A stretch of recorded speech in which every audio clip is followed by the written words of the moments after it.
ஆண்டவரும் இரட்சகருமாகிய இயேசு கிறிஸ்துவின் நாமத்தினாலே உங்கள் அனைவரையும் வாழ்த்தி வரவேற்கின்றேன்.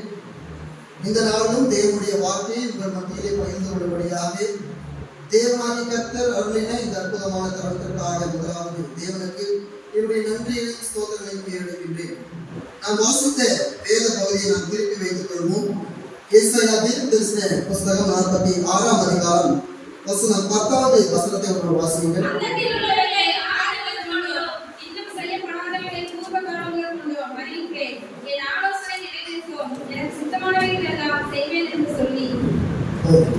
நாம் ஒவ்வொரு மாதமும் London Baptist confirmation of faith என்று சொல்லக்கூடிய நம்முடைய பேப்டிஸ்ட் சபைகள் விசுவாசிக்கின்ற காரியங்களை கற்பனைகளை நாம் ஒவ்வொரு வாரமும் நாம் தியானித்துக் கொண்டு வருகின்றோம்.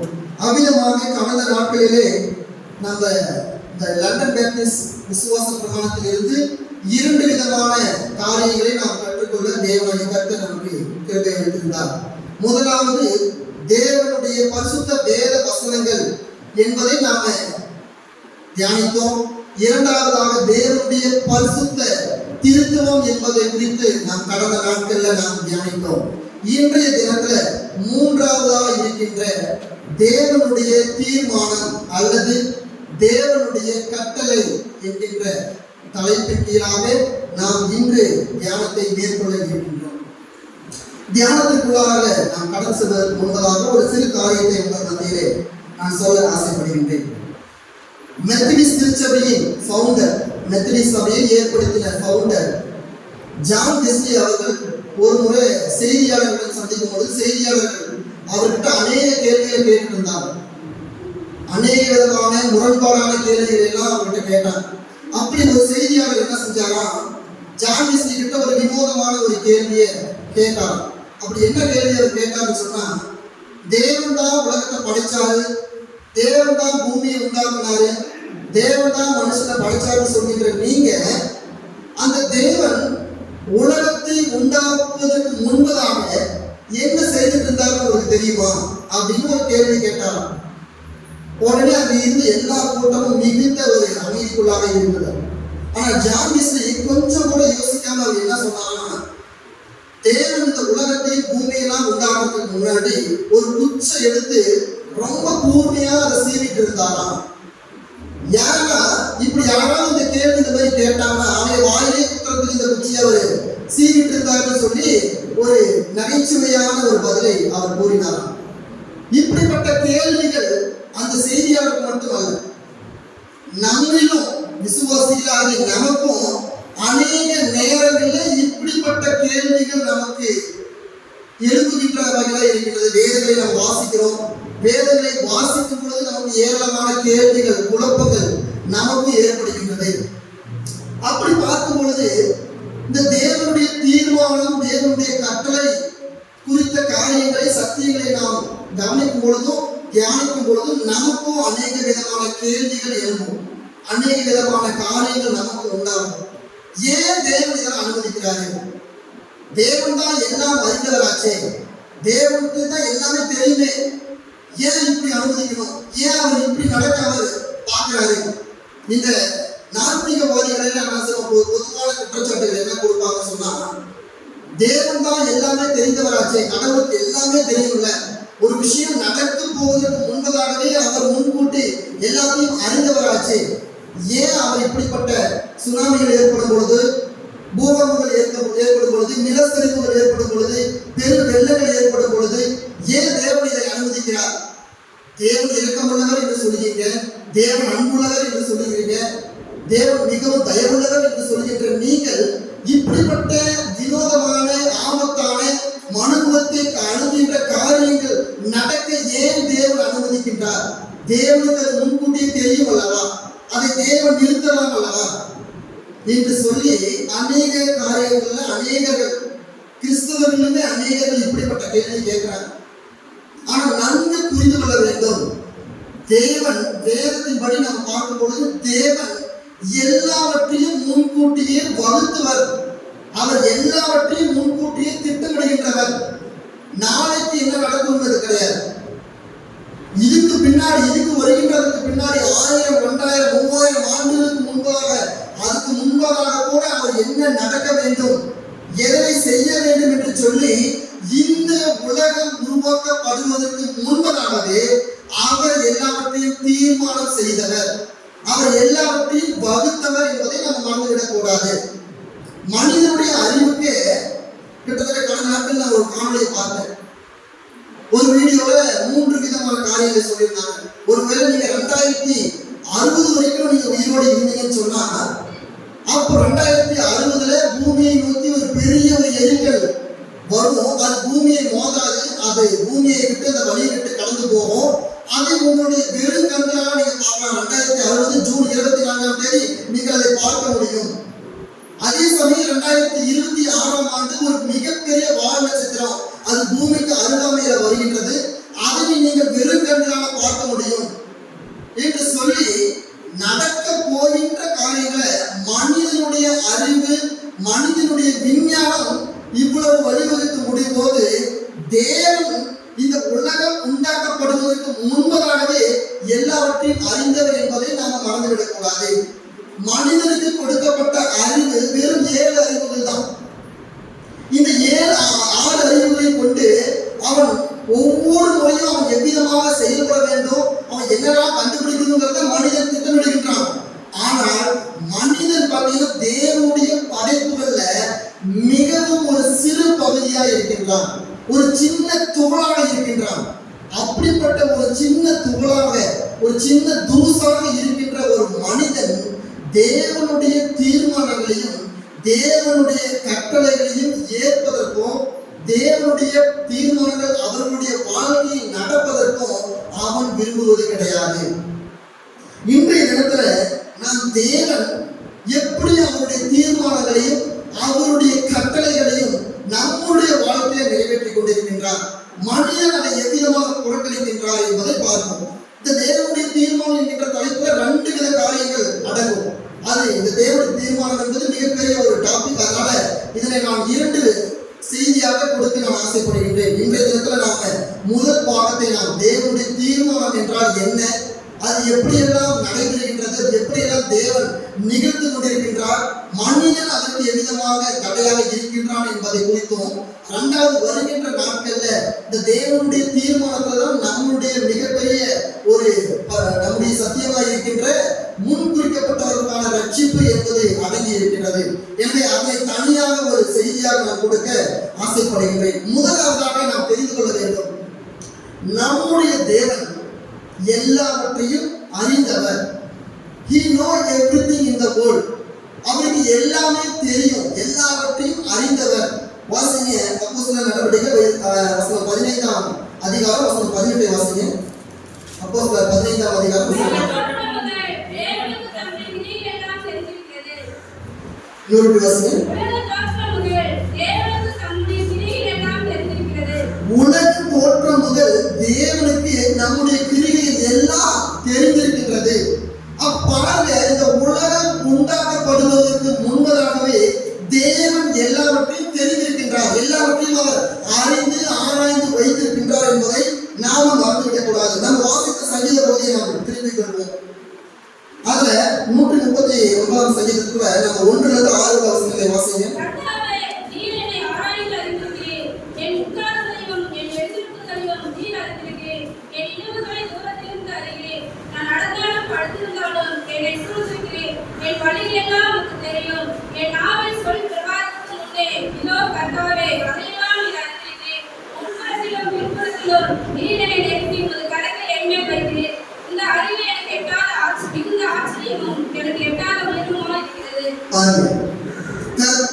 நீர் என்னை ஆராய்ந்து அறிந்திருக்கின்றேன்.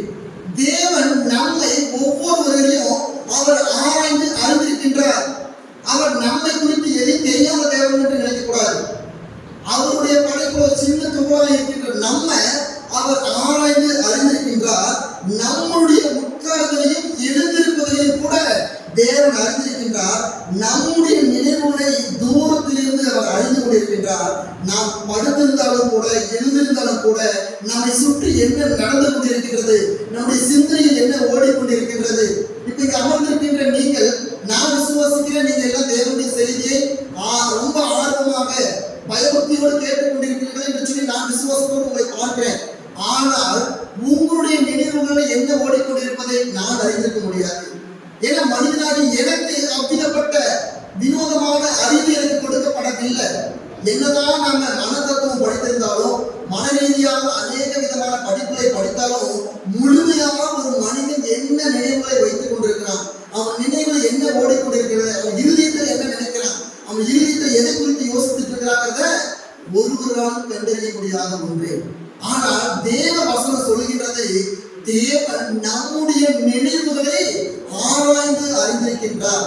அடுத்து பாருங்க, என்னுடைய நாவில் சொல் பிறவாவதற்கு முன்பதாகவே அவரை அறிந்திருக்கின்றார். அப்படி என்று சொன்னா நீங்க யோசிச்சு பாருங்க, நம்முடைய நாவ சொல் அப்படின்னா நம்ம குழந்தை பருவத்திற்கு முன்பதாகவே, உன் கருவிலே நான் உன்னை கண்டேன், உன் தாயிடம் உன்னுடைய கருவை நீ உருவாகிறதுக்கு முன்பதாகவே நாம கண்டுட்டார். அப்போ தேவனுக்கு மறைவாக இந்த உலகத்தில் ஒன்றும் கிடையாது. அவருக்கு, அவருடைய யோசனைக்கு, அவருடைய ஞானத்திற்கு மறைவாக ஒன்றும் கிடையாது என்பதை இந்த தாவீது ராஜா மிகவும் தெளிவாக சொல்கின்றார். அதனாலதான் அந்த 6வது வசனத்தை வாசிங்க. இந்த அறிவு எனக்கு மிகுந்த ஆச்சரியமும் எனக்கு எட்டாத உயரமுமா இருக்கிறது. பாருங்க, இப்படி தேவன் நீ எப்படி இதெல்லாம் அறிந்திருக்கிறீங்கிற யோசிக்கிற அந்த அறிவு எனக்கு எட்டாததும் எனக்கு உயரமாகவும் இருக்கின்றது. அப்ப மனிதனுடைய அறிவை கொண்டு தேவனுடைய தீர்மானத்தை, திட்டத்தை தெரிந்து கொள்ள முடியாது. இங்க எல்லாருமே என்ன நினைத்துக் கொண்டிருக்கிறார்கள் சொன்னா, மனித அறிவுக்கு மீறி ஒன்றும் கிடையாது, மனிதனுடைய ஞானத்துக்கு அப்பாற்பட்டது ஒன்றும் கிடையாது என்று சொல்லி அநேகர்கள் நம்பிக்கொண்டிருக்கின்றார்கள். ஆனா தேவனுடைய அறிகின்ற அறிவு இல்லாம மனிதனுடைய சுய அறிவை கொண்டு ஒருவரும் தேவனை அறிந்து கொள்ள முடியாது. தேவனுடைய கட்டளைகளையும் தீர்மானங்களையும் செயல்பாடுகளையும் ஒருவராலும் கண்டறிய முடியாது என்பதை நாம் மறந்துவிடக் கூடாது. நம்ம என்னதான் கல்வியில தெரிந்தவர்களா இருந்தாலும், மன தத்துவத்தில் தெரிந்தவர்களா இருந்தாலும், எல்லா தத்துவ நிலைப்பாட்டிலையும் உரியவர்களா இருந்தாலும், அநேக புத்தகங்களை படித்தவர்களா இருந்தாலும், அநேக கல்வி தாளங்களை உடையவர்களா இருந்தாலும், தேவனுடைய கட்டளைகளை ஆராய முடியாது. அது தேவனுடைய மகா பெரிய ஞானமாக இருக்கின்றது. அவருக்கு முன்பதாக நம்முடைய அறிவு மிகவும் கம்மியானதாக இருக்கின்றது. அதை கொண்டு நாம் தேவனை அறிந்து பார்க்க முடியாது. இரண்டாவதாக, தேவன் அனைத்தையும் முன்கூட்டியே திட்டம் பண்ணியிருக்கின்றார். தேவன் நடக்க போகின்றவர்களை அவ்வப்போது தீர்மானிக்கின்றவர் அல்ல. இப்ப நாளைக்கு என்ன நடக்குங்கிறது இப்போ உட்கார்ந்து அவர் எழுதிட்டு இருக்க மாட்டாரு. நாளைக்கு இதெல்லாம் நடக்கும் இந்த உலகத்துல, நாளைக்கு இந்த இடத்துல மழை பெய்யணும், நாளைக்கு இந்த இடத்துல வெயில் அடிக்கணும், இந்த இடத்துல பனிப்பொழிவு இருக்கணும்னு சொல்லி நாளைக்கு நடக்க போவதை இன்று உட்கார்ந்து அவர் எழுதி கொண்டிருப்பவர் கிடையாது. அவர் எல்லாவற்றையும் ஆதி முதற்கொண்டு, நேற்று கடந்த வாரங்களை நாம பார்க்கிறோம். நிச்சயம் சொல்லும்போது, ஆதி என்பதற்கு முன்னாடி ஒன்றும் கிடையாது, பின்னாடி ஒன்றும் கிடையாது. ஆதி என்பது இட்ஸ் பிகினிங், அதுக்கு முன்கூட்டி ஒன்றும் கிடையாது.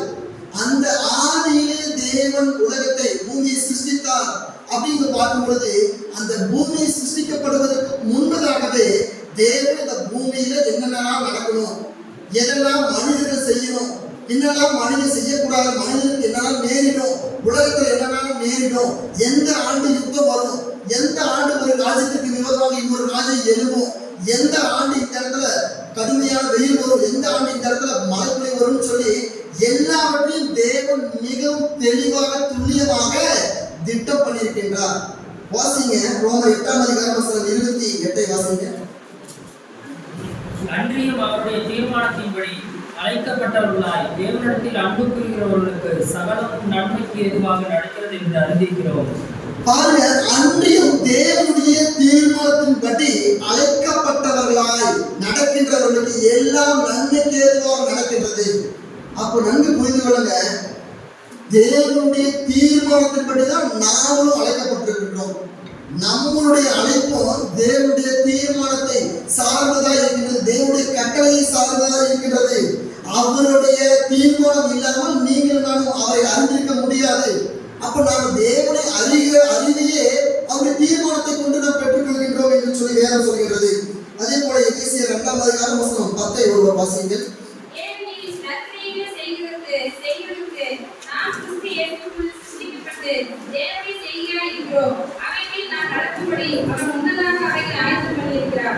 பாருங்க, நாம் நற்கிரியிலே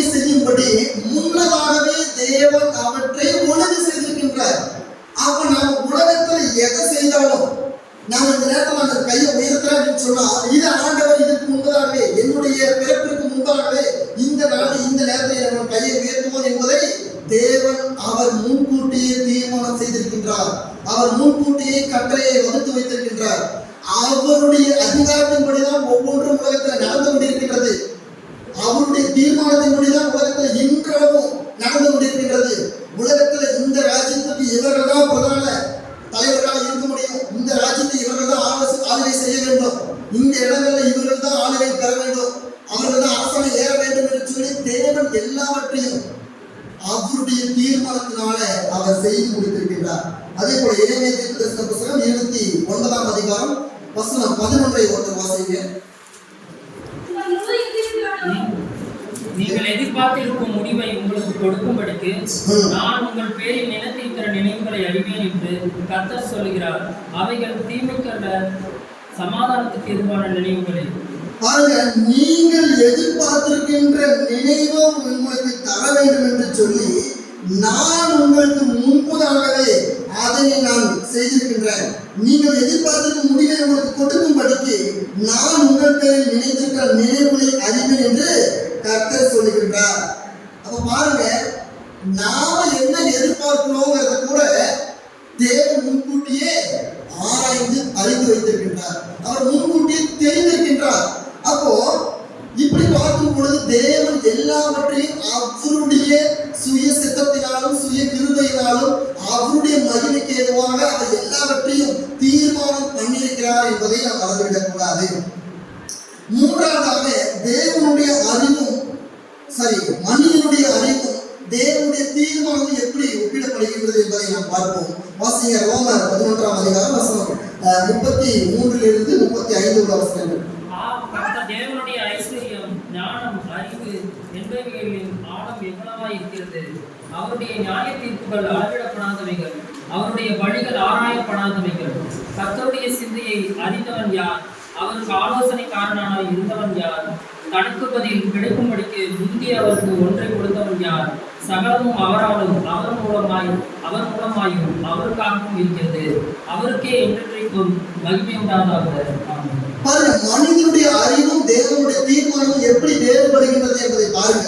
இங்க பவுல் சொல்றாரு, கர்த்தருடைய சிந்தையை அறிந்தவன் யார்? அவருக்கு ஆலோசனைக்காரனாக இருந்தவன் யார்? தனக்கு பதில் கிடைக்கும்படி முந்தி அவருக்கு ஒன்றை கொடுத்தவன் யார்? சகலமும் அவராலும் அவர் மூலமாகவும் அவருக்காகவும் இருக்கின்றது. யோபும் அதேதான் சொல்லுவார். தேவன் இந்த நேரங்களில் இங்கே இப்படி உண்டாகணும்னு சொல்லி நீங்கள் தேவனை முன்கூட்டியே அறிந்திருக்க முடியுமா? உங்களுடைய அறிவை வைத்து தேவன் இந்த இடங்களில் இதெல்லாம் செய்வார் என்று சொல்லி உங்களால சொல்ல முடியுமா என்று சொல்லி கேள்வி யோபு தன்னுடைய சிநேகிதர்கிட்ட கேட்பார். அதே கேள்விதான் இங்கே பவுலடிகளார் சொல்றாரு. தேவன் இதையெல்லாம் செய்வார், எதை செய்வார், எதை செய்ய மாட்டார் என்பதை நீங்கள் முன்னாடியே அவருக்கு முன்பதாக நீங்கள் அறிந்திருக்கிறீங்களா? அவர் உங்களுடைய அறிவு அவருடைய அறிவுக்கு மேன்மையானதா?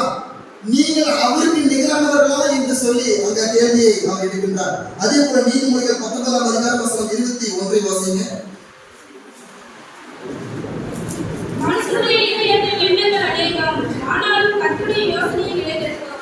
மனிதனுடைய இருதயத்தின் யோசனைகள் அநேகம், ஆனால் என்ன கர்த்தருடைய ஆலோசனையே முடிவு.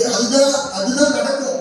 நீங்க என்ன வேணாலும் யோசிக்கலாம், நீங்கள் எதை வேணாலும் நீங்கள் நினைத்து கொண்டிருக்கலாம். நான் நான் ஒரு டாக்டர் ஆகணும், நான் ஒரு கலெக்டர் ஆகணும், நான் ஒரு நல்ல ஒரு ஸ்போர்ட்ஸ் மேன் ஆகணும், நான் நல்ல ஒரு சிங்கர் ஆகணும், நான் நல்ல ஒரு இது செய்யணும், அதை செய்யணும். நீங்கள் 1000 யோசனைகளை உங்களுடைய இருதயத்தில் வைத்துக் கொண்டிருக்கலாம்.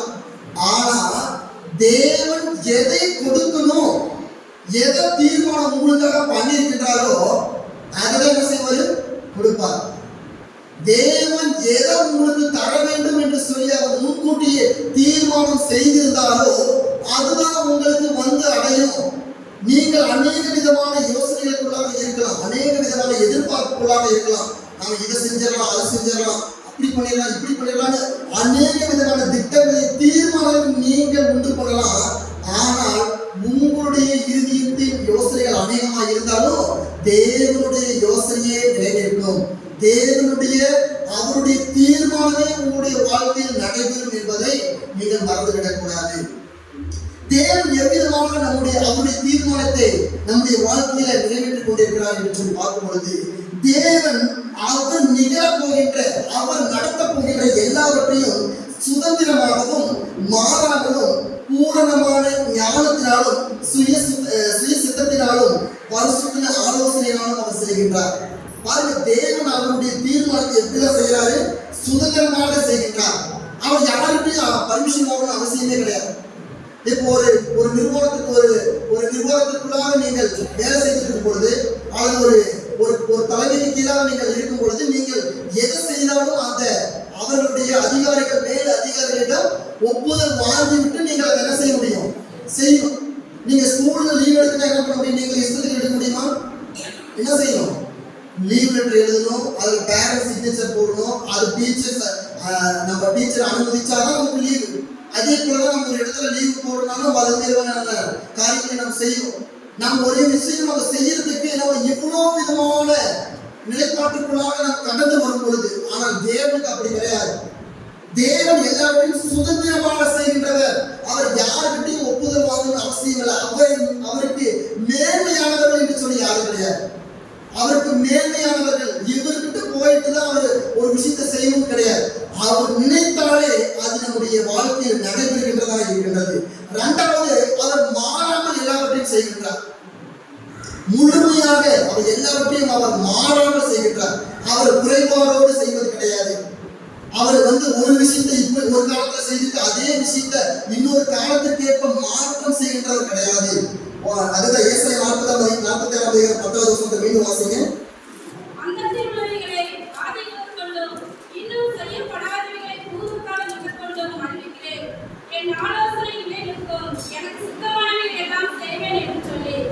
பாருங்க, தேவன் அவருடைய சித்தமா எனக்கு சித்தமானதை என்ன செய்வார்? whatever he likes he can do. அவர் என்னெல்லாம் நினைக்கிறாரோ, அவருக்கு என்னெல்லாம் விருப்பமா இருக்கோ, அவர் எல்லாமே இந்த பூமியில அவர் செய்யலாம், நம்முடைய வாழ்க்கையில செய்யலாம்.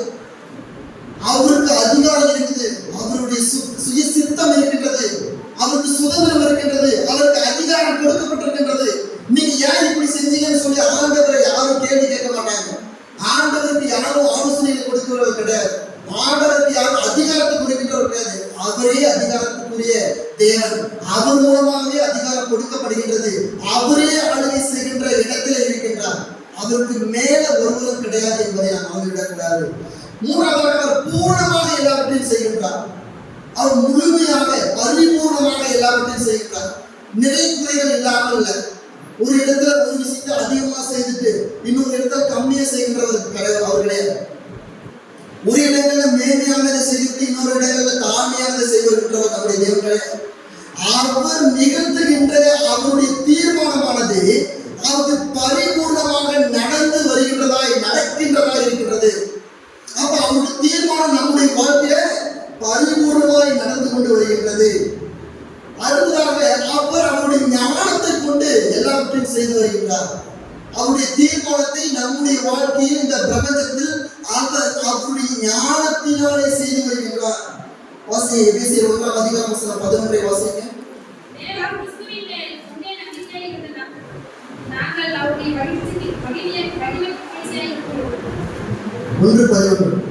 மேலும் கிறிஸ்துவின் மேல் முன்னே நம்பிக்கையாய் இருந்த நாங்கள் அவருடைய மகிமைக்கு புகழ்ச்சியாய் இருக்கும்படிக்கு தமது சித்தத்தின் ஆலோசனை இருக்கிறதாக எல்லாவற்றையும் நடத்திக்கிற அவருடைய தீர்மானத்தின்படியே நாங்கள் முன்குறிக்கப்பட்டு கிறிஸ்துவுக்குள் அவருடைய சுதந்திரமாகும்படி தெரிந்து கொள்ளப்பட்டோம்.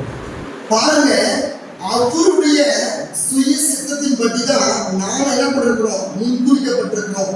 நாம அவருடைய மகிழ்ச்சிக்காக புகழ்ச்சிக்காக நாம என்ன செஞ்சிருக்கிறோம்? தெரிந்து கொள்ளப்பட்டிருக்கிறோம். அவருடைய தீர்மானத்தின்படி முன்குறிக்கப்பட்டு கிறிஸ்துவுக்குள்ளாக அவருடைய சுதந்திரராகும்படி தெரிந்து கொள்ளப்பட்டோம். அப்ப அவருடைய மகிமைக்காக அவர் எல்லாவற்றையும் செய்கின்றவராக இருக்கின்றார். அவருடைய மகிமைக்காக, அதான் ரோமர்ல நம்ம வாசித்தோம்ல, சகலமும் அவராலும் அவருக்காகவும் அவர் மூலமாகவும் படைக்கப்பட்டது. எல்லாமே அவருக்காக படைக்கப்பட்டது, அவர் மூலமாய் படைக்கப்பட்டது என்பதை நாம் மறந்துவிடக் கூடாது. எபிரேயர் 6:17 வாசிங்க. அந்தபடி தேவன் வாக்குத்தத்தம் பண்ணப்பட்டவைகளை சுதந்திரித்துக் கொள்கிறவர்களுக்கு தமது ஆலோசனையின் மாறாத நிச்சயத்தை பரிபூர்ணமாய் காண்பிக்கும்படி சித்தமுள்ளவராய் ஒரு ஆணையினாலே அதை ஸ்திரப்படுத்தினார். அதனால தேவன் பரிபூர்ணமாக எல்லாவற்றையும் ஒரு சித்தத்தை ஒரு ஆணையாக நிறைவேற்றுகின்றவராக இருக்கின்றார். இருக்கின்றார். ஒரு ஆணையினாலே ஸ்திரப்படுத்துகின்றவராய் இருக்கிறார். அவருடைய பரிபூர்ணத்தினால் செய்து முடிக்கின்றவராய் இருக்கின்றார். அவருடைய சுய சித்தத்தினாலும் பரிசுத்த ஆலோசனைப்படி அவர் செய்கின்ற தேவனாய் இருக்கின்றார். அப்ப யோசிக்கலாம், அப்போ தேவன் எல்லாவற்றையும் அவருடைய விருப்பத்துக்காக செய்கிறாரு. அப்போ பாவத்தையும் அவர் தான் நமக்கு அனுமதித்திருக்கிறார். ஏன் பாவத்தை அவர் அனுமதிச்சாரு? அவருக்கு பாவம் நடக்க போகுதுன்றது தெரியுதானே? ஏன் மனிதனுக்கு தேவ சோதனை கொடுக்கணும்? ஏன் மனிதனுக்கு தேவ பிரச்சனைகளை உண்டு பண்ணணும்? எல்லாமே அவருக்கு தெரிஞ்சிருக்குது. எல்லாரையும் அவர் அறிந்திருக்கிறாரு, ஆராய்ந்திருக்கிறாரு. மனிதனுடைய உள்ளந்திரியங்களை அவர் கை கொண்டிருக்கிறாரு. ஏன் மனிதர்களை சோதிக்கணும்? ஏன் மனிதர்கள் மேலே நமக்கு அநேக தனிப்பட்ட முறையில் நமக்கு இப்படிப்பட்ட கேள்வி வரும். ஏன் ஆண்டவர் என்ன மட்டும் சோதிக்கிறாரு? ஆண்டவர் ஏன் என்ன மட்டும் கஷ்டப்படுத்தி பார்க்கிறாரு? நான் கஷ்டப்பட்டு அவர் அப்படி இன்பமா ஆகிறாரா? என் கஷ்டத்துல அவரை மகிழ்ச்சி அடைகிறாரா என்று சொல்லி நமக்கு அநேக இடங்கள்ல நமக்கு கேள்விகள் எழுதக்கூடும். வாசிங்க ரோமர் 9:15 15 18 வாசிங்க. ரோமர் 9. அவன் மோசேயை நோக்கி, எவர்கள் இறுக்கமாயிருக்க சித்தமாயிருப்பேனோ அவர்கள் இறுக்கமாயிருப்பேன், எவர்கள் முறுக்கமாயிருக்க சித்தமாயிருப்பேனோ அவர்கள் முறுக்கமாயிருப்பேன் என்றார். ஆதலால் விரும்புகிறவனாலும் அல்ல, ஓடுகிறவனாலும் அல்ல, எதுகுகிற தேவனாலேயா. பாருங்க, எவன் மேல் இரக்கமாய் இருக்க சித்தமாய் இருக்கிறவனோ அவன் மேல் இரக்கமாய் இருப்பேன். எவன் மேல் உருக்கமாய் இருக்க சித்தமாய் இருப்பேனோ அவன் மேல் உருக்கமாய் இருப்பேன். 18 ஆதலால் எவன் மேல் இரக்கமாய் இருக்க சித்தமாய் இருக்கிறாரோ அவன் மேல் இரக்கமாய் இருக்கிறார். எவனை கடினப்படுத்தி சித்தமாய் இருக்கிறாரோ அவனை கடினப்படுத்துகின்றான். இதுதான் தேவனுடைய தீர்மானம். அவர் யாரை கஷ்டப்படுத்தணும்னு நினைக்கிறாரோ அவர்களை, யார் மேல கடினத்தை கொடுக்கணும்னு நினைக்கிறாரோ அவர்களை கடினத்தை கொடுப்பார். யார் மேல அவருடைய சிற்று அவருடைய கோபத்தை கொடுக்கின்றாரோ அவர் கொடுப்பார். அது அவருடைய சித்தம். மனிதர்களாகி நமக்கு ஏன் ஆண்டவரை என்ன சோதிக்கிறீங்கன்னு சொல்லி கேட்கறதுக்கான கேள்விக்கான அதிகாரம் நமக்கு கொடுக்கப்படல. எனக்கு அன்பான கிறிஸ்துவ சகோதர சகோதரிகளே, ஏன் ஆண்டவரை என்ன நீங்க சோதிக்கிறீங்க? இப்படி என்ன ஏன் ஆண்டவரை சோதிக்கிறீங்க? ஏன் எனக்கு மட்டும் இப்படி கஷ்டத்தை கொடுக்குறீங்கன்னு சொல்லி நாம என்ன செய்யக்கூடாது? தேவனுக்கு எதிராக தேவனை நோக்கி நாம் கேள்விகளை கேட்க முடியாது, கூடாது. ஏன் இங்க சொல்லிவிட்டது ஆண்டவருடைய வசனம் இதுதான் தெளிவா சொல்லுது. தேவன் யார் மேல மன உருக்க உடையவராக இருக்கிறாரோ அவர் மேல இருப்பார். யார் மேல கஷ்டத்தை கொடுப்பாரோ அவங்களுக்கு கொடுப்பார். நீ அனுபவித்துதான் ஆகணும். அதுக்காக தேவன் நம்ம எல்லாரையும் சோதிச்சுட்டே இருக்கிறவர் கிடையாது. நல்ல யோசனை, தேவன் கிட்ட இருந்து சோதனைகள் புறப்படுகின்றதா என்பதை நம்ம யோசித்து பார்க்கணும். தேவனா நம்ம உண்மையாவே சோதிக்கின்றான் எல்லா இடங்களையும் யோசித்து பாருங்க. நமக்கு வருகின்ற எல்லா சோதனையும் தேவனால தான் வருகின்றதா? நமக்கு வருகின்ற எல்லா நிந்தனைகள், பாடுகள், உபத்திரங்கள் எல்லாம் தேவன் அனுமதிக்கின்ற காரியமா? வாசிங்க யாக்கோபு 1:13 14 வாசிங்க.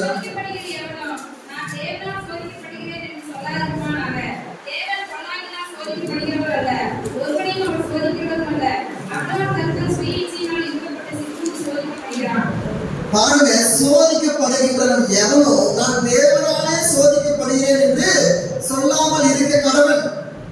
ஏன்னா அவனால என்ன செய்கின்றான்? அவனுடைய சுய காரியங்களின் படியாக சிக்குண்டு படித்து கொண்டிருக்கின்றான். அப்போ நான் சோதிக்கப்படுகிறேன்ங்கிறது தேவனாலே நான் சோதிக்கப்பட்டு கொண்டிருக்கிறேன் சொல்லி சொல்லாதபடி நாம் இருக்க வேண்டும். ஏன்னா சோதிக்கப்படுகிறது எவனும் தேவனால் சோதிக்கப்படுகிறேன் என்று சொல்லாமல் இருப்பாங்க. தேவன் பொல்லாங்கினால் சோதிக்கப்படுகிறவர் அல்ல. அந்த 12வது வசனத்தை வாசிங்க. சோதனை செய்கிற மனுஷன் பாக்கியவான், அவன் உத்தமன் என்று விளங்கின பின்பு நம்மிடத்தில் அன்புகிறவர்களுக்கு வாக்குத்தத்தம் பண்ணின தேவகிரத்தை பெறுவான். தேவன் அப்படி ஒருவேளை தேவனால் நம்ம சோதனை பெற்றுக் கொள்கிறார் என்று சொன்னா அவன் யாரோ பாக்கியவான். தேவனால ஒரு மனுஷன் சோதிக்கப்படுகிறான் என்று சொன்னால் அவன் பாக்கியவான். ஆனா எல்லா சோதனைகளுக்கும் தேவன் தான் காரணம் என்று சொல்லி தேவனால் நீங்க பலி போடக்கூடாது. ஏன்னா வசனம் சொல்றது, நீங்க போய் என்ன செய்யுங்க, சிக்குண்டு நீங்களாகவே போய் அவனால தன் சுய இச்சையினால இழுக்கப்பட்டு சிக்குண்டு சோதிக்கப்படுகிறான். அப்போ எல்லா சோதனையும் தேவன் கொடுப்பது கிடையாது. தேவன் சோதிக்கின்றவர், ஆனா எல்லாரையும் எப்பொழுதும் சோதிக்கின்றவர் கிடையாது. அவனவன் சுய இச்சையின்படி சிக்குண்டு போறான். ஒருத்தர் வேகமா ஒருத்தர் பைக்ல ரொம்ப கட்டுக்கடங்கா ஹெல்மெட் போல ஒண்ணு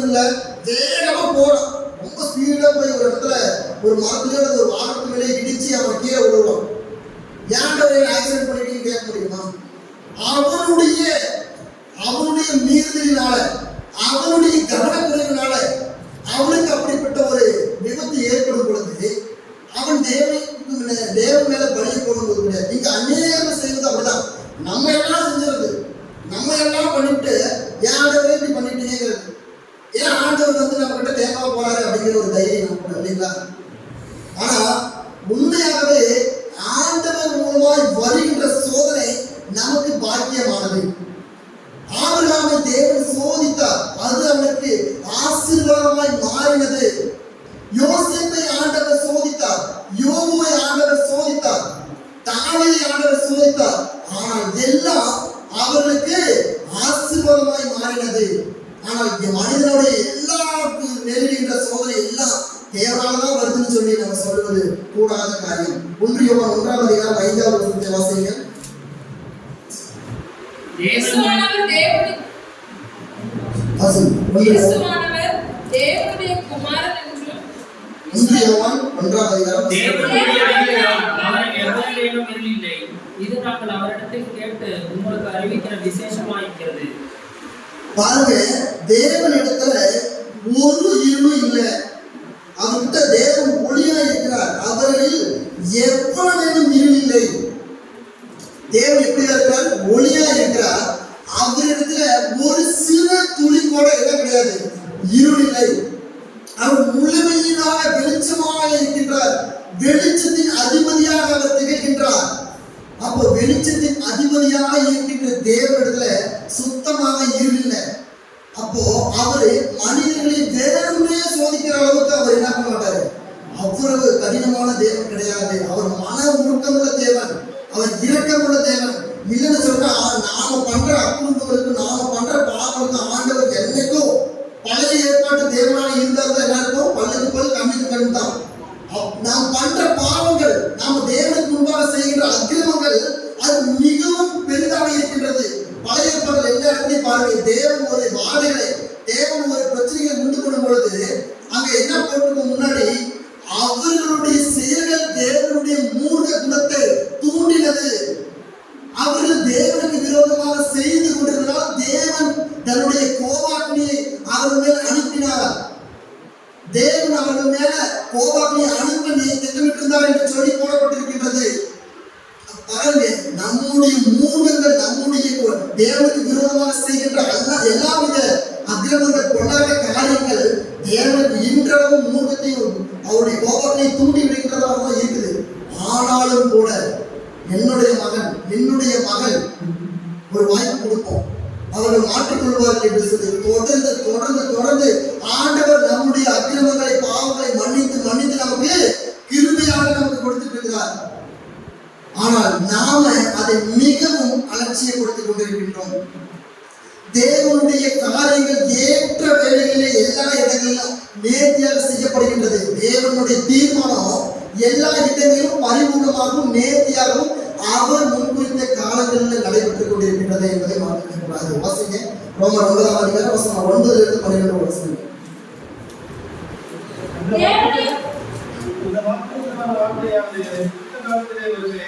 அப்பொழுது காலம் மாற்றம் நிர்வாகித்தது. இதுவும் அல்லாமல் பிதாவாகிய ஈசாக்கு முன்னாலே நிர்வாகிக்கப்பட்டது.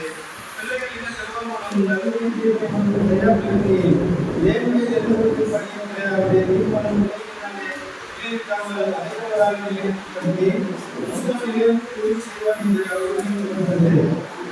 அந்த வாக்குத்தத்தமான வார்த்தையாவது குறித்த காலத்தில் வருமே, அப்பொழுது சாரால் ஒரு குமாரனை பெறுவாள் என்பதை. தேவனுடைய தீர்மானம் அவரு முன்குறித்த காலங்களில் நிறைவேறப்பட்டுக் கொண்டிருக்கிறது. தேவனுடைய கட்டளை தீர்மானங்கள் அவர் எந்த டைம் டேபிள் போட்டாரோ அந்த டைம் பிரகாரம், அந்த காலத்தின் பிரகாரமாக அது நேர்த்தியாக நடந்து கொண்டு வருகின்றது. ஏண்டவரை நான் ரொம்ப ஆண்டாக நான் ஒரு ஜெபத்தை உங்ககிட்ட வச்சுட்டு இருக்கிறேன், நான் ஒரு வேண்டுதல் உங்ககிட்ட வச்சுட்டு இருக்கிறேன். ஏன் இன்னும் எனக்கு நிறைவேற்றாமல் இருக்கிறீங்க? ஏன் இன்னும் அதை தாமதப்படுத்திக் கொண்டிருக்கிறீங்க? ஏன் இன்னும் என்னுடைய ஜெபத்தை நீங்கள் கேட்காமல் இருக்கிறீர்கள்? ஏன் அதை என்னுடைய வாழ்க்கையை செய்வதற்கு நீங்கள் தாமதிக்கிறீங்கன்னு சொல்லி நம்ம எத்தனையோ முறை தேவனை நோக்கி நாம் கேட்கிறோம். ஆனால் இங்க பாருங்க, தேவனுடைய தீர்மானம் அவருடைய வேலையில, அந்த நான் ஏற்கனவே சொல்லிட்டேன், நம்மளுடைய ஆசைகளை தேவன் இந்த நேரத்துல இந்த நாள்ல தான் கொடுக்குவேன்னு சொல்லி தீர்மானம் போட்டா, நம்ம என்னதான் தலையில தான் இருந்தாலும் தலையில நீங்க தண்ணி குடிச்சாலும் அது என்ன ஆகாது, நடைபெறாது. தேவனுடைய தீர்மானம் அவர் வகுத்த காலங்களில் பரிபூர்ணமாக அவருடைய மகிமைக்காக நடைபெறும். அந்த விசுவாசத்தோடு நீங்கள் காத்திருக்க வேண்டும். நீங்கள் 5 வருடம் ஆண்டவர் நிறைவேற்றனாலும் நீங்க 6வது வருடம் காத்திருக்கணும். 6வது வருடமும் ஆண்டவர் நிறைவேற்றணும், 7வது வருடம் காத்திருக்கணும். ஆண்டவரிடமிருந்து வருகின்ற காரியங்களுக்காக நாம் காத்திருக்கின்றவர்களா இருக்கணும், துரிதப்படுத்துகின்றவர்களா இருக்கக்கூடாது. காத்திருக்கின்ற பிள்ளைகளை நாம் காக்கணும். தேவனுடைய தீர்மானம் நிறைவேற நாம் காத்திருக்க வேண்டும். தேவனுக்குள்ளாக பயப்படுகின்ற காத்திருக்கிறவர்கள் கழுவிகளைப் போல புது சட்டைகளை அடித்து பார்க்கின்றார்கள் என்று சொல்லி வேதம் சொல்கின்றது. எனவே தேவனுடைய தீர்மானங்கள் நிறைவேற நாம் காத்திருக்கின்றவர்களாய் காணப்பட வேண்டும். இறுதியாக மனிதனுடைய வாழ்க்கையில தேவனுடைய தீர்மானம் எப்படிலாம் நடைபெற தேவன் அனுமதி வருகின்றாரு, அது எப்படிலாம் மனுஷன் அதை நிறுத்துறான். மனிதனுடைய வாழ்க்கையில தேவனுடைய தீர்மானத்தை மனிதன் எவ்விதமாக தடுத்து கொண்டிருக்கின்றார். ஆண்டவரே, அதெல்லாம் ஆண்டவர் ஒரு விஷயத்தை நமக்கு கொடுக்க முன்வரும் பொழுது, ஆண்டவர் ஒரு விஷயத்தை ஏற்க முன்வரும் பொழுது மனிதனுக்கு அது என்ன கிடையாது, விருப்பம் கிடைப்பது கிடையாது.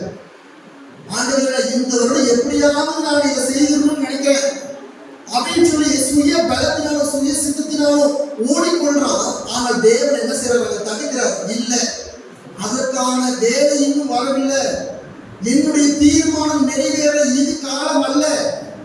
காணாவூர் கல்யாணத்துல திராட்சரச குறைபாடு ஏற்படும் பொழுது இப்படிதான் பண்ணாங்க மக்கள். ஐயோ அம்மா, அந்த திராட்சரசம் தீர்ந்து போச்சு, எல்லாரும் பந்தியில கலந்துட்டு இருக்கிறாங்க, இப்ப என்ன செய்யறதுன்னு தெரியல. உடனே மரியாள் வந்து இயேசு கிறிஸ்துவை நோக்கி, நீ இதை செய்து முடிய, எப்படியாவது செய், சீக்கிரம் பண்ணு என்று சொல்லி இயேசுவை துரிதப்படுத்தினார்கள்.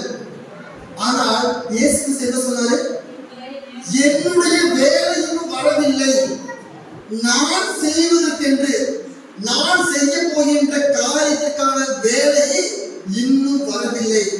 அப்போ தேவன் செய்ய நினைப்பதற்கான தருணங்கள் அமையும் பொழுதுதான் அவருடைய தீர்மானத்தை அவர் நிறைவேற்றுகின்றார். மனிதனுடைய விருப்பங்கள் என்னவென்று என்ன வேணாலும் இருக்கலாம். ஒரு வருடத்துக்குள்ளாக ஒரு வீடை கட்டிடணும், ஒரு வருடத்துக்குள்ளாக என்னுடைய மகளுக்கு திருமணத்தை ஏற்படுத்திடணும், நான் இவ்வளவுதான் பண்ணிடணும், அவ்வளவுதான் பண்ணணும்னு சொல்லி எவ்வளவு விதமான யோசனையை நீங்கள் வைத்துக் கொண்டிருக்கின்றார். ஆனா தேவன் எதை கொடுக்க தீர்மானிக்கின்றாரோ, எந்த காலத்துல எந்த நேரத்துல அவர் செய்ய தீர்மானித்திருக்கின்றாரோ, அவருடைய கட்டளை பிறக்கின்ற அந்த சமயத்துலதான் தேவனுடைய தீர்மானங்கள் நம்முடைய வாழ்க்கையில் நடைபெறும்.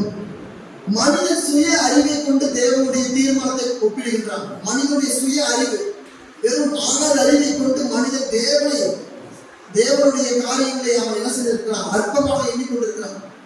தேவன் கொடுக்கின்ற காரியம், தேவன் நம்மை கடிந்து கொள்ளும் பொழுது, தேவனுடைய சோதனைகளை வரும் பொழுது அதை ஏற்பதற்கு மனிதனுடைய இறுதியை விட கொடுப்பது கிடையாது. ஏன்னா மனிதன் ஒரு கம்ஃபர்ட் சோன்லயே வாழ ஆரம்பிச்சிட்டாங்க. இந்த ஒரு பழமொழி இருக்கு, சுமகண்ட போல என்ன செய்யலாம், அந்த இடத்தை விட்டு மாறவே மாறாது. ஒரு விஷயத்தை அது அனுபவிச்சுன்னா அது இன்னும் வேணும்னு சொல்லி அங்கேயே தான் இருக்குமா. மனிதனும் அதே போலதான். ஒரு விஷயத்தை நாம ஒரு கம்ஃபர்ட் ஜோன்ல ஒரு இருக்க ஆரம்பிச்சுட்டோம்னு சொன்னா அதே நிலைப்பாட்டுக்குள்ளதான் என் வாழ்க்கை போகணும். சந்தோஷம்னா சந்தோஷத்துக்குள்ளாகவே தான் என் வாழ்க்கை போகணும், மகிழ்ச்சினா மகிழ்ச்சிக்குள்ளாகவே தான் என்னுடைய வாழ்க்கை பயணிக்கணும்னு சொல்லி ஆசைப்படுகின்றார்கள். ஆனால் தேவன் அப்படிப்பட்ட காரியங்களை நமக்கு தருவது கிடையாது. தேவன் எதையெல்லாம், ஏன்னா அவருடைய தீர்மானம் என்பது இப்போ நேற்று நடக்கிற காரியங்களை, அது பூமி உண்டாக்கப்பட்டதுக்கு முன்பதாகவே அவர் எல்லாவற்றையும் தீர்மானத்தை அவர் நிறைவேற்றிட்டார். அப்போ அவர் என்னென்னலாம் நடக்கணும்னு பிளான் போட்டுக்கிறாரோ அதெல்லாம் தான் நடந்து கொண்டிருக்கும். அதை மனிதன் என்ன செய்ய முடியாது, மாற்றி அமைக்க முடியாது, அது கூடாதது. ஏசாயா 29ஆம் அதிகாரம் வசனம் 15 16 வசனங்களை வாசிங்க.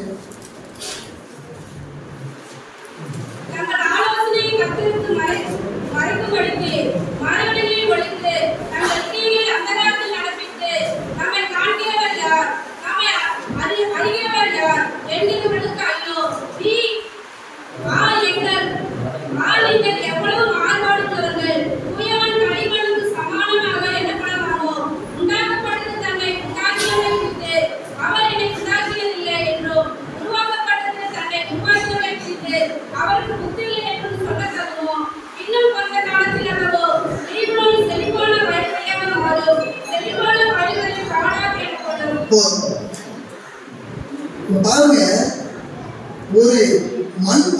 ஒரு குயவனுடைய களிமண், என்னை ஏன் இப்படி வளைஞ்சீங்க, என்னை ஏன் இப்படி ஒரு பானையாக செஞ்சீங்க, என்னை ஏன் இப்படி வளைஞ்சீங்கன்னு சொல்லி ஒரு களிமண் வந்து ஒரு குயவனை கேட்க முடியுமா?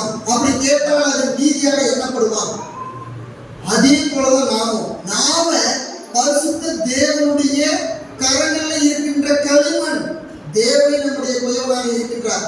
அவர் நம்ம எப்படி வளைய வேண்டும், நம்ம ஒரு பானையாக செய்ய அவருக்கு சித்தம்னா நம்ம ஒரு பானையாக செய்வார். நம்ம ஒரு அடுப்பாக செய்ய வேண்டும் அவருக்கு சித்தம்னா ஒரு அடுப்பாக செய்வார். நம்ம ஒரு தட்டாக செய்ய வேண்டும் என்று சொன்னால் தட்டாக செய்வார். உருண்டையாக செய்ய வேண்டும் என்று அவருக்கு சித்தமான உருண்டையாக தான் செய்வார். ஏன் ஆண்டவரே என்னை நீங்க இப்படி செஞ்சீங்க, ஏன் ஆண்டவரே நீங்க என்னை இப்படி வளைஞ்சீங்க, என்னை ஏன் இப்படி பிறக்க பண்ணீங்க, என்னை ஏன் கருப்பா பிறக்க பண்ணீங்க, என்னை ஏன் வெள்ளையா பிறக்க பண்ணீங்க, என்னை ஏன் உயர்வா பிறக்க பண்ணீங்க, என்னை ஏன் குண்டா பிறக்க பண்ணீங்கன்னு என்ன செய்ய முடியாது? ஆண்டவர்கிட்ட நம்ம என்ன பண்ணி கேள்வி கேட்க முடியாது. அப்படி கேட்டா அது நீதியாக எண்ணப்படாது. தேவன் எதை நினைக்க அவருக்கு சித்தம் இருக்கின்றதோ அவருடைய சித்தத்தின்படிதான் செய்வார். நாம அவர் சொல்கிறது போல நாம தேவனுடைய அடிமைகள், கிறிஸ்துவனுடைய அடிமைகளாக இருக்கின்றோம். ஒரு அடிமையானவன் தன்னுடைய எஜமானை நோக்கி ஏன் நீங்க இப்படி பண்றீங்கன்னு கேட்க முடியாது. எனவே அன்பான சகோதர சகோதரிகளை நாம கிறிஸ்துவுக்குள்ளாக அடிமைகளாக இருக்கிறோம். எப்படிப்பட்ட அடிமைகள் என்று சொன்னால் கடுமையான வேதனைகளை அனுபவிக்கின்ற அடிமைகள் கிடையாது, அன்பின் அடிமைகளாக இருக்கின்றோம். அவர் நம்மை பிள்ளைகளே என்று கூப்பிடுகிறார், புத்திர சுவிகார பாக்கியத்தை கொடுத்திருக்கிறார். தேவன் நம்மை சிக்ஷிக்கும் பொழுது நாம சோர்ந்து போகாமல் தேவனுடைய சித்தத்தையும் தேவனுடைய கற்பனைகளையும் நாம ஏற்றுக்கொள்ள நமக்கு தயக்கம் இருக்கும்போது தேவன் அவன் எல்லாவற்றையும் கொடுக்கின்றவராக இருக்கிறார். ஆனால் மனிதன் அதை ஏற்க மனதில்லாதவராக இருக்கின்றான். அதே ரோமர் 9:21 அந்த சிருஷ்டியானது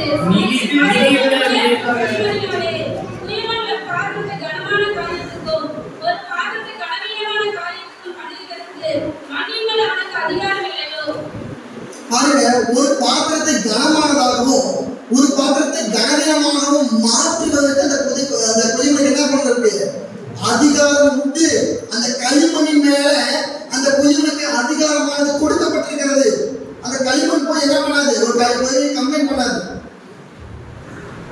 தேவனை நீங்க இப்படி மாற்றி என்ன ஒரு ஒன்றை மட்டும் நீங்க ரொம்ப கடினமான தடிமனாக உண்டு பண்ணீங்க, ஒன்று தட்டையாக மெலிசாக உண்டு பண்ணுகின்றீர்களே என்று சொல்லி களிமண் குயவனை நோக்கி கேள்வியை கேட்காது. குயவனுக்கு அந்த களிமண்ணின் மேல முழு அதிகாரம் இருக்குது. அவன் தான் அந்த களிமண்ணுக்கு அதிகாரி. அவனுடைய அதிகாரத்தினால்தான் அந்த மண்பாண்டமாக உருவாக்கப்படுகிறது. அதே போலதான் தேவன் நம்மையும் அவருடைய அதிகாரத்தினால, அவருடைய சித்தத்தினால, அவருடைய விருப்பத்தினால, அவருடைய மகிமைக்காக நம்மை உண்டாக்கியிருக்கின்றார். ஆனால் மனிதர்களாகிய நாம தேவனுடைய தீர்மானங்கள் நம்முடைய வாழ்க்கையில் நடைபெறுவதற்கு தடையாக நாம தான் இருக்கின்றோம். ஆண்டவரே, நீர் உமக்கு சித்தமானது என்னுடைய வாழ்க்கையில செய்யுங்கள் என்று சொல்லி நாம் கேட்கின்றவர்களா இல்லை. இப்ப இருக்கிற காலகட்டங்கள்ல ஆண்டவரே, எனக்கு பிடித்தவைகளை நீங்க செய்யுங்க, எனக்கு என்ன வேணுங்கிறத நீங்க செய்யுங்க, உங்களுக்கு விருப்பமானதான் என்னோட வாழ்க்கையை நீங்க செஞ்சுட்டு இருக்காதீங்க, எனக்கு என்ன வேணுமோ, எனக்கு என்ன பிடிச்சிருக்குதோ அதை கொடுங்க அப்படின்னு சொல்லி ஒரு களிமண்ணாகிய நாம குயவனாகிய அதிகாரமுடைய வல்லமை குறித்து சர்வ வல்லமையுடைய தேவனை நோக்கி நாம் கேட்டுக் கொண்டிருக்கின்றோம். இது எவ்வளவு நீதியாக எண்ணப்படும்? சற்று யோசித்து பாருங்க. நீதியாக ஒரே ஒரு வசனத்தை மட்டும் நாம் வாசித்து முடிப்போம். எபிரேயர் 12:6-8. கர்த்தர் எவனிடத்தில் அன்பு கூறுகிறாரோ அவனை அவர் சிட்சித்து தாம் சேர்த்துக் கொள்கிற எந்த மகனையும் தண்டிக்கிறார் என்று பிள்ளைகளுக்கு சொல்லுகிறது போல உங்கள் சொல்லில் இருக்கிற புத்திமதியை மறந்தீர்கள். நீங்கள் சிட்சையை சகிக்கிறவர்களாய் இருந்தால் தேவன் உங்களை புத்திரராக எண்ணி நடத்துகிறார். தகப்பன் சிட்சையாத புத்திரனோடு எல்லோருக்கும் கிடைக்கும் சிட்சை உங்களுக்கு கிடையாதிருந்தால் நீங்கள் புத்திரராயிராமல் பேசி பிள்ளைகளாய் இருப்பீர்களே. அன்றியும் நம்முடைய சரீரத்தின் தகப்பன்மார்கள் நம்மை சிட்சிக்கும் போது அவர்கள் நாம் அஞ்சி நடந்திருக்கிற நாம் நினைக்கத்தக்கதாக ஆவிகளின் பிதாவுக்கு வெகு அதிகமாய் அடங்கி நடக்க வேண்டுமானவா? இங்க பாருங்க, தேவன் சிட்சிக்கும் பொழுது அதை நாம அற்பமாகவும் அதை கனவீனமாகவும் நாம் எண்ணாதபடி ஒரு பிள்ளையை ஒரு பெற்றோர் ஒரு தகப்பன் உரிமையோடு அன்போடு எப்படி கண்டிக்கின்றாரோ அதே போலதான் நம்முடைய ஆண்டவர் நம்மோடு இருக்கின்ற உரிமையில தான், நம் மீது வைத்திருக்கின்ற அன்பினால தான் அவர் நம்மை கண்டிக்கின்றார், நமக்கு சிக்ஷையை கொடுக்கின்றார். நீங்க ஒரு அப்பாவை பார்த்து என்ன ஏன் இவ்வளவு விதமா சிக்ஷிக்கிறீங்க என்று கேட்பது முடியாதோ அதே போல நம்முடைய தேவனை நோக்கி நாம் அப்படி கேட்க கூடாது. ஒருவேளை தேவனுடைய சிக்ஷை இல்லைன்னு சொன்னா நாம் தேசியின் பிள்ளைகளாக இருப்போம் என்று சொல்லி வேதம் சொல்கின்றது. தேவனுடைய சிக்ஷையை நாம் ஏற்றுக்கொள்ள வேண்டும். தேவன் கடிந்து வரும்பொழுது நாம் சோர்ந்து போகாமல் அவருடைய தீர்மானம் என்னவோ, அவருடைய கட்டளை என்னவோ அதை நம்முடைய வாழ்க்கையில் ஏற்று நடக்கின்றவர்களாக, அந்த கட்டளைகளுக்கு இணங்கி நடக்கின்றவர்களாக நீங்கள் நானும் மாற வேண்டும். நம்முடைய மனம் போன போக நம்முடைய வாழ்க்கையை வாழக்கூடாது. கிறிஸ்துவானவர் நமக்கு எதை கொடுக்கணும், எதை நாம செய்யணும், எதை நம்முடைய வாழ்க்கையில் எதிர்பார்க்கின்றாரோ அதை செய்கின்றவர்களாக, அவருடைய தீர்மானத்தை பரிபூர்ணமாக நாம் இந்த பூமியில நடப்பித்து காண்பிக்கின்றவர்களாக நாம் திகழ வேண்டும். தேவன் நம்மீது இருக்கின்ற அன்பினால்தான், நம்மீது இருக்கின்ற உரிமையால்தான், அக்கறையால்தான் நம்மை அவ்வப்போது அவர் சிக்ஷிக்கிறார். அவர் சிக்ஷித்தாலும் நம்மை கைவிடாத தேவன். அல்லேலூயா. நம்மை அவர் சோதித்தாலும் நம்மை கைவிடாத தேவன். ஒருபோதும் நம்மை மற்றவர்களுக்கு விட்டுக் கொடுக்காத தேவன். அவர் நம்மை மறவாத தேவன். அவர் நம் மீது மிகவும் அன்புள்ளவராக இருக்கின்றார். படியால்தான் நம்மை அவ்வப்போது அவர் சிக்ஷித்துக் கொள்கின்றார். நாம் தவறான பாதையில போகும்பொழுது நம்மை தண்டித்து நம்மை நேர்வழிப்படுத்துகின்றார். நம்முடைய வாழ்க்கையின் நடைகளை அவர் ஆராய்ந்து அறிந்திருக்கிறபடினால்தான் நாம செய்கின்ற சிறு சிறு தவறுகளை பாவங்களை தேவன் மன்னித்து நம்மை கட்டி கொடுத்து, நீ நேரான சத்தியமான பாதையில நடக்கணும், என்னுடைய மகன் என்னுடைய மகள் நீங்கள் சரியான வழியில நடக்கணும், நீங்கள் நீதி கடைபிடிக்கின்ற பிள்ளைகளாக இருக்கணும்னு சொல்லி அவருடைய தீர்மானத்தை நம்முடைய வாழ்க்கையை தொடர்ந்து செய்து கொண்டிருக்கிறார். அதனால தேவனுடைய தீர்மானத்தை ஏற்று அதன்படி நம்முடைய வாழ்க்கையை வாழும் பொழுது அது உண்மையாகவே தேவனுக்குள்ளும் நமக்கும் அது ஆசீர்வாதமான மகிமையான ஒரு வாழ்க்கையாக இருக்கும் என்பதை எந்த ஒரு சந்தேகமும் இல்லை. இதனுடைய தொடர்ச்சி செய்தியை நம்ம வருகின்ற வாரங்களில் நாம் தியானிப்போம். தேவன் தாமே தொடர்ந்து செய்தியை ஆசீர்வதிப்பாராக. ஆமென்.